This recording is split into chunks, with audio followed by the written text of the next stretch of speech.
শুধুই কথকতা, শুনতে শুনতে পড়ে ফেলা। আর কথকতা মানেই কথক, দ্য ন্যারেটর।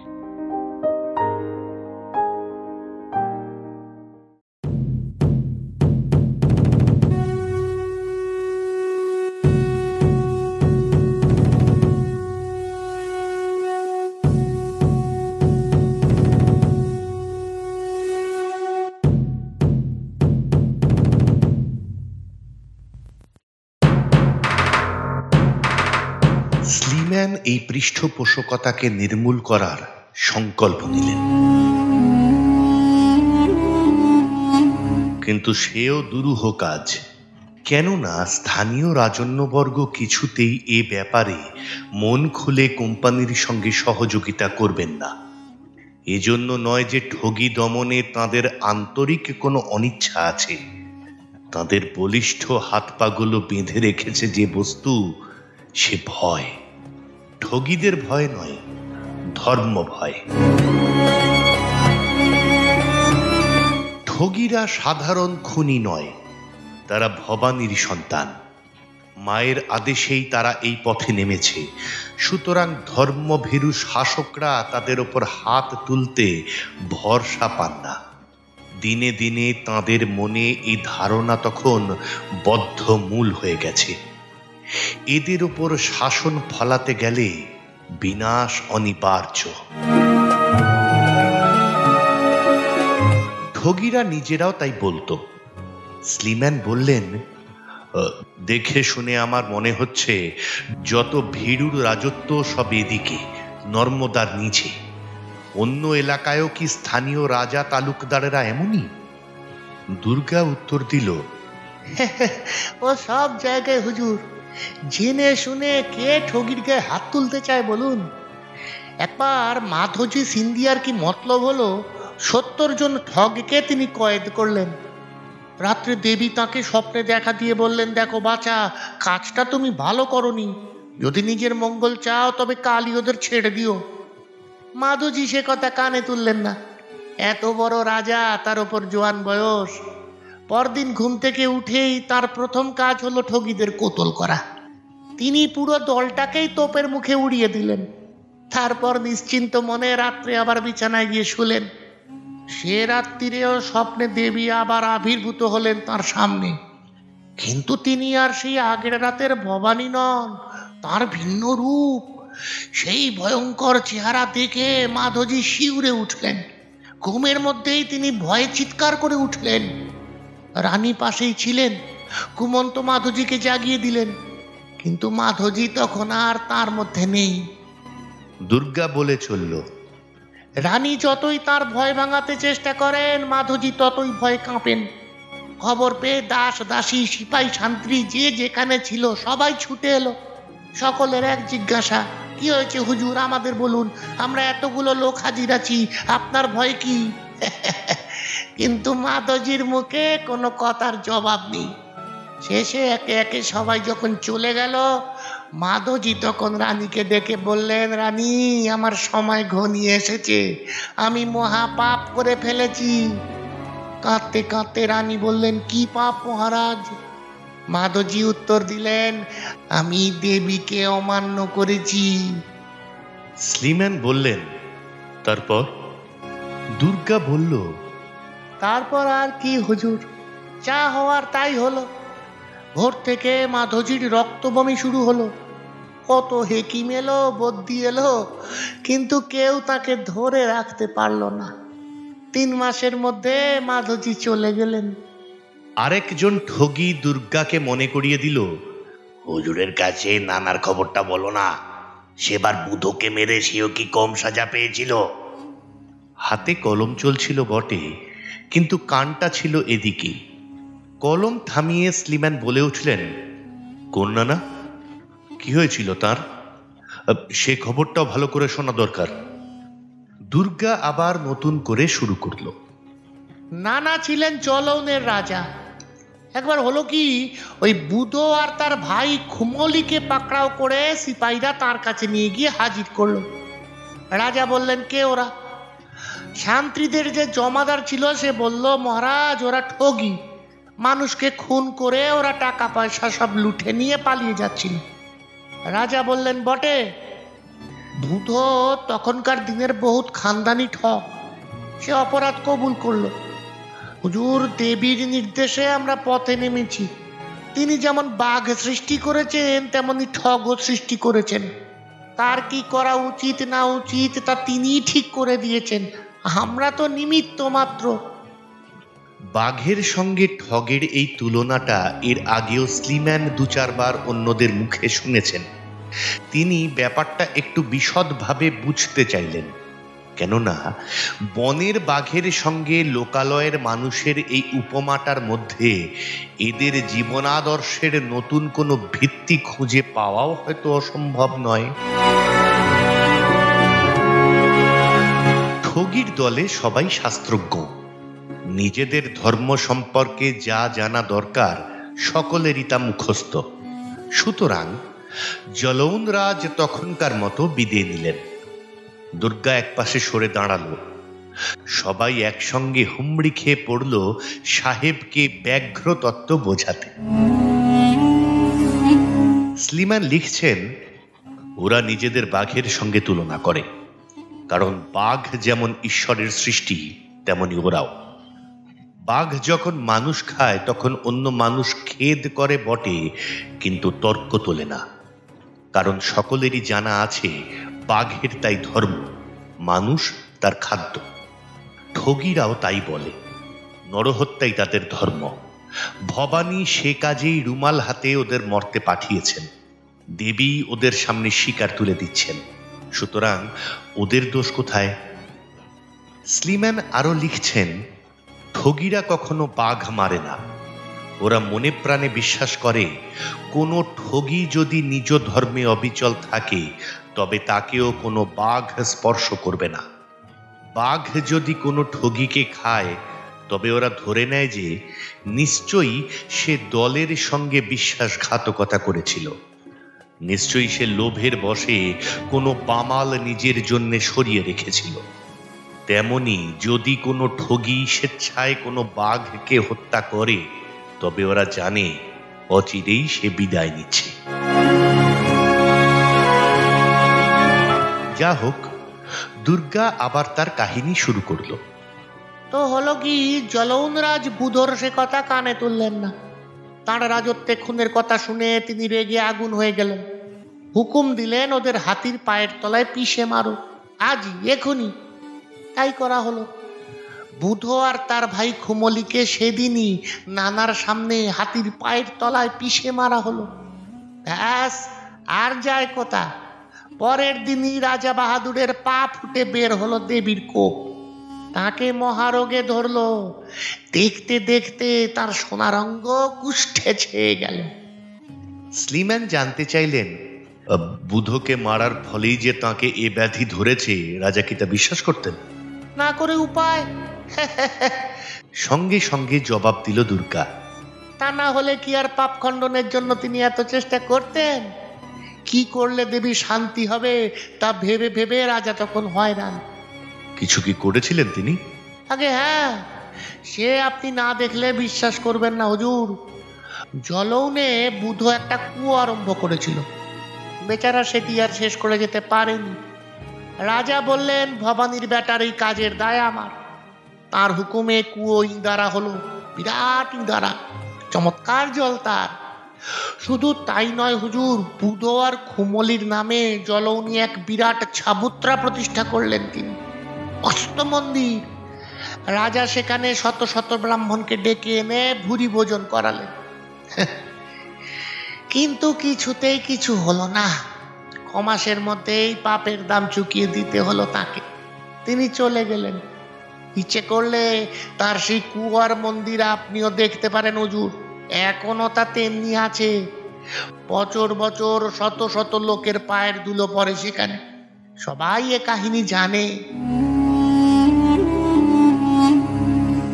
দুর্গার কাহিনী শেষ হলো। এবার মুখ খুললেন কল্যাণ সিং।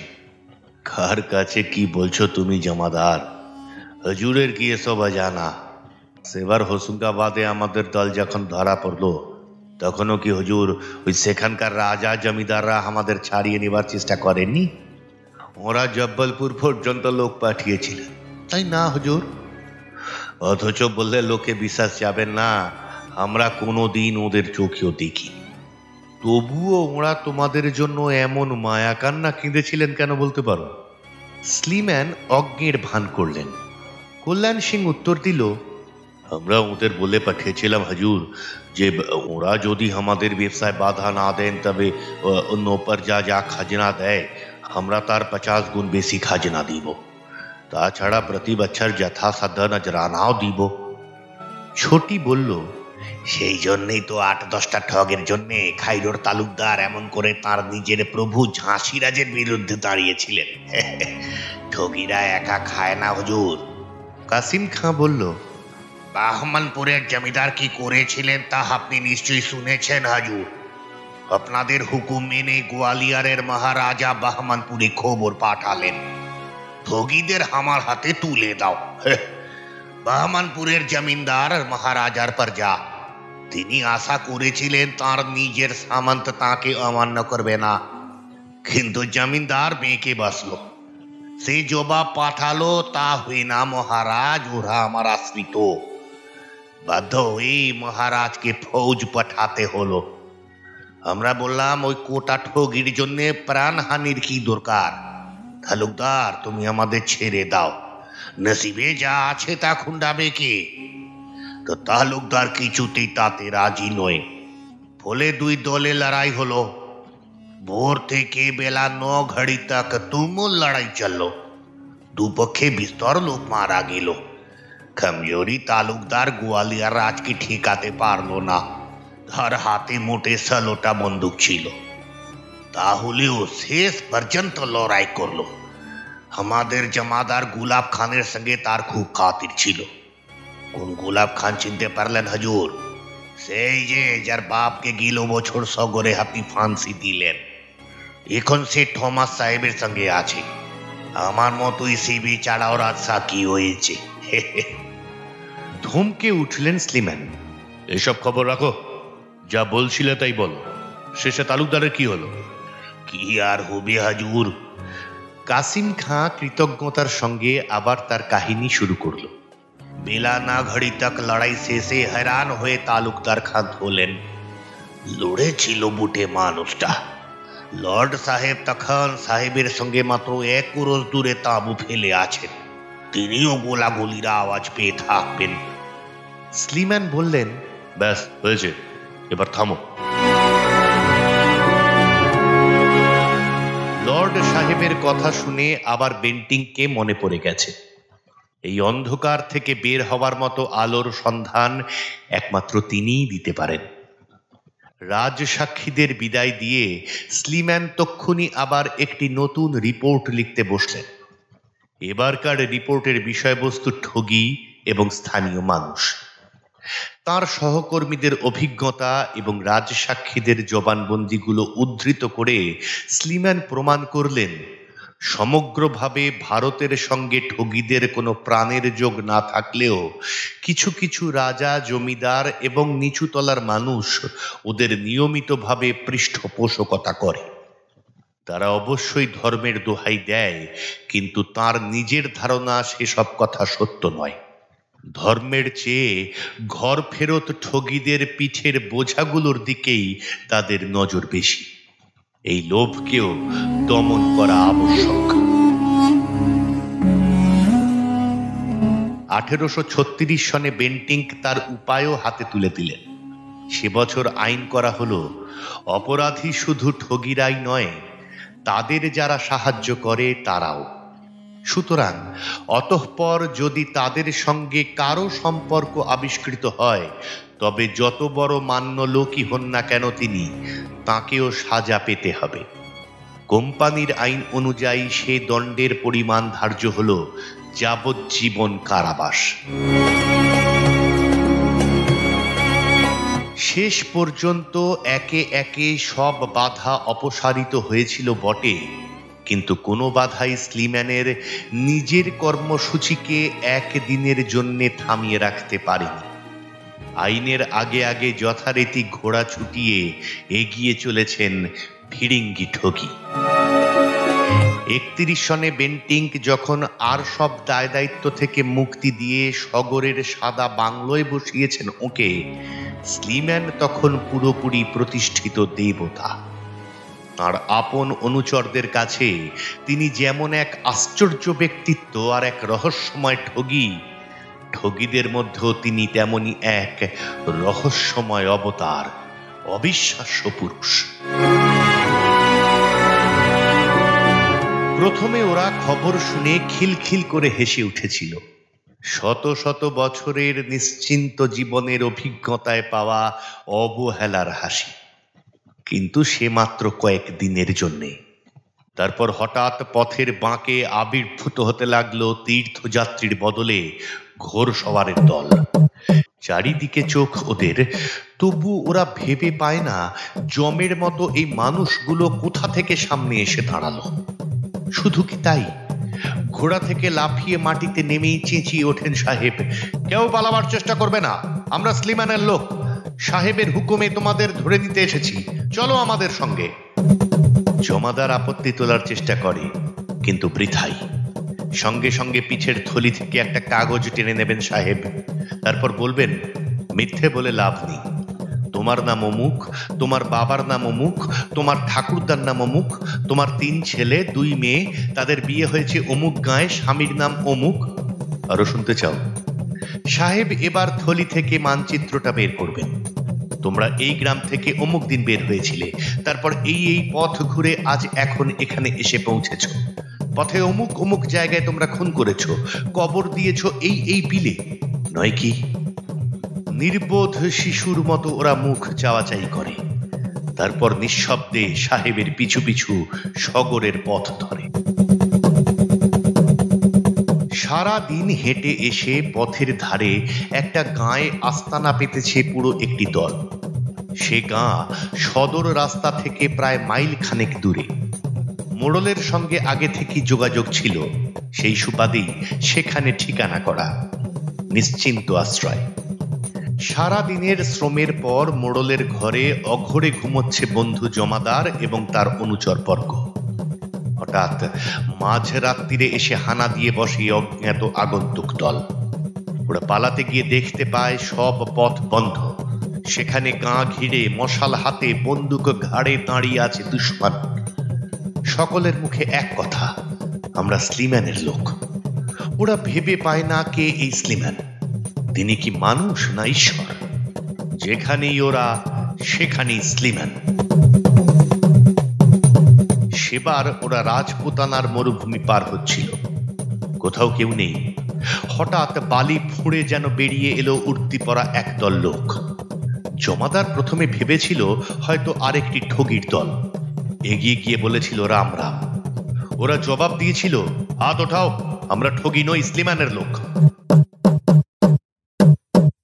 সুদূর কানপুরের শহরতলিতে নিজের ছাউনিতে 2 বউ আর 1 গাদা নানান বয়সের মেয়ে নিয়ে সুখের সংসার পেতে বসে আছে ধুতুরিয়া। পরমানন্দে তামাক খাচ্ছে আর মনে মনে ভাবছে কদিন গেলেই হাতে আসবে ছকছকে কতগুলো টাকা। বউয়ের নতুন ঘাগরা হবে, চাই কি ইচ্ছে করলে আরো 2 পোষা যাবে। হঠাৎ চিন্তা ছেদ পড়ল। ছেঁড়া তাবু ঘিরে বর্ষার মেঘের মতো কালো কালো কতকগুলো ছায়া ভেসে উঠল।